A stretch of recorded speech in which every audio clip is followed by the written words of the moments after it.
thrilled to have such an audience for our intermediate creative writing majors. So welcome to all of our intermediate visitors who are here, and then also to family and friends who are here to see the intermediate creative writing majors read. You are in for a treat.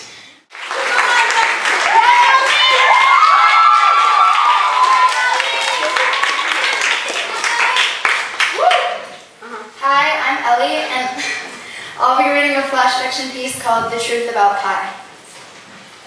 Here is an anorexic college student staring at a pie on the lunch line. Her tray is hardly full, with only a few leaves of spinach, dry crackers, and a water bottle. She looks around the cafeteria and sees all the laughing faces, sees her friends waiting, saving a seat just for her. She looks back toward the cherry pie. She hasn't had pie in so long. Not since she was just a fat little 7th grader. She recalls the nicknames: Doughface, Roly-Poly, Lard, Tank, Big Girl. Middle school was rough. All the perfect-bodied girls who had looked at her like she was a disease, all the cute guys who had only pinched her love handles, all of her doctors, murmuring quietly to her mother about changing her diet. They'd all thought she'd never noticed, thought she'd never cared. But the stares and the whispers had dug deep. Deep enough for her to decide she needed to change. She stopped eating, slowly. First, no desserts. Second, no soda. Third, virtually no food at all. She'd eaten saltines and salads ever since the 8th grade, and it had paid off. She'd lost weight and liked how she looked, except for the leftover stretch marks, but those kept fading every day. She stands in line now, eyeing the pie she has held off on for so many years. Thoughts pass through her mind. What if I go back to my old ways? What if I become fat again? No one will ever like me. The pie's rich scent wafts up to her nose and fills her nostrils. She sees the goopy cherries dripping from the thick, flaky crust, tempting her. Here's an anorexic college student staring at a pie on the lunch line. A fellow student shoves past her, his hand reaching for the scooper, grabbing a slice. She glances at the dessert and then grabs a slice of her own. She sits down with her friends, eating her saltines and spinach, eyeing the pie every so often. When she ravenously cuts into the piece of pie, she crinkles her nose at its rancid smell. The entire inner part of the pie is rotted, moldy, and without another thought, she throws the slice away, disgusted by the fact that something so beautiful on the outside could be so rotten within. Thank you.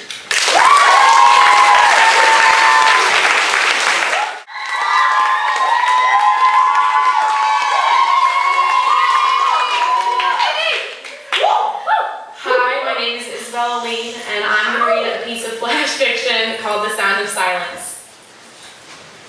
The sour smell of body odor, cigarettes, and McDonald's wafts through the crowded bus.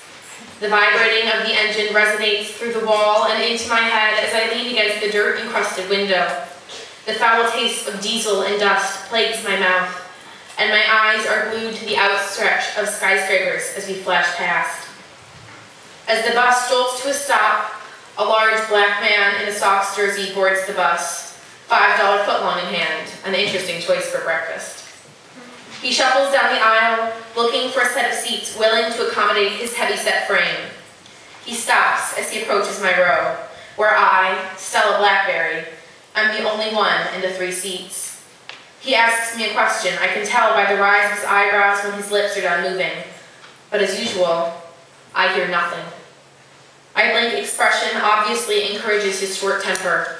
He throws his arms up in an act of frustration, and I try to ignore him, because I too am frustrated. I reach down to my pocket and feel a temporary weight lift from my chest as I find a wad of money tucked away. My last year and a half of yard work, babysitting, and bagging groceries all secured in the right pocket of my faded skinny jeans. I remember when I decided I would go through with the surgery.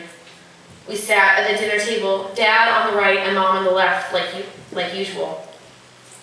I carried the pamphlet in my backpack for over a month, debating the right time to tell them, because they thought I felt satisfied broken. They thought it made me stronger than the kids who could hear, because I had more to overcome. But they were wrong. I hate not understanding the rumors and lies the other students spread about me, the giggles in the hallway and the whispers that float between ears because I can't hear.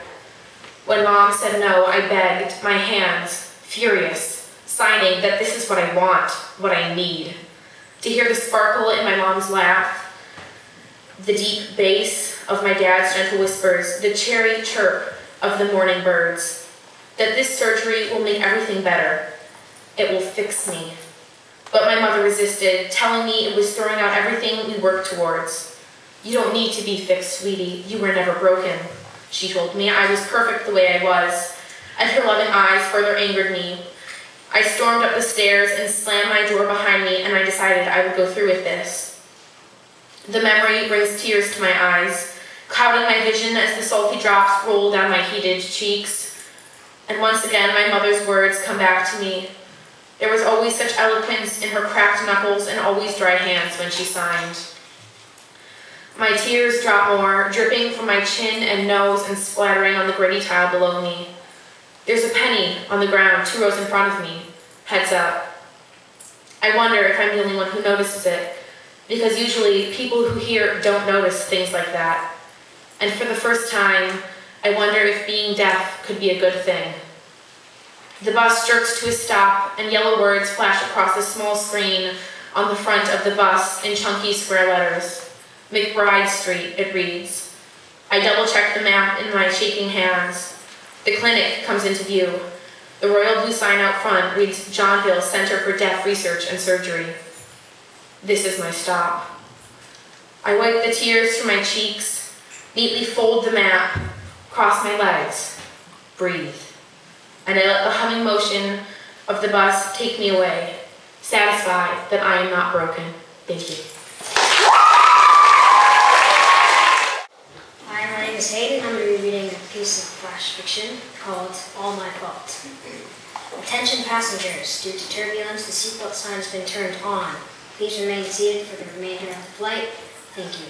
I put down the microphone and look out the window. We are heading straight for a dark, menacing bank of clouds. My co-pilot is talking to ground control at the Boston airport, our destination. As we come close to the cloud bank, I hear distant sounds of thunder and see a few bright flashes of lightning. This looks bad, I say. Yep, it sure does, he replies. You think we should go around it? Yeah, I really think we should, he says. But it's your decision, not mine. I nod, but don't even consider listening. Going around the store would mean a huge delay and a lot of angry customers missing their next flights. No, I decide, we will not go around. We head straight for the cloud bank and the thunder gets louder. Pretty soon it's deafeningly loud and it seems to be coming from all around. I think back to my wife and 2 kids. I wonder if I will ever see them again. I imagine my 8-year-old daughter crying and my 10-year-old son staring sadly at my grave. Will I even have a grave? Will my body even be found? A bright flash of lightning right in front of us makes me jump in my seat. The hair on the back of my neck goes up and I turn to my co-pilot. He is staring wide-eyed at the luminous clouds that block our path to Boston. We'll be fine, I tell him and pat him on the shoulder.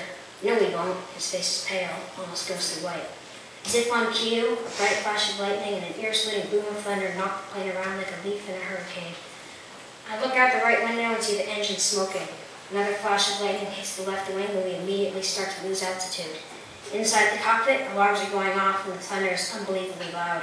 As the plane drops, the realization hits me like a bus hitting a shopping cart. Everything is my fault, my fault. My fault that we didn't go around the storm. My fault that I didn't listen to my co-pilot. My fault that 60 innocent people are going to die. It is all my fault and there's nothing I can do about it. Nothing that will prevent it from being all my fault.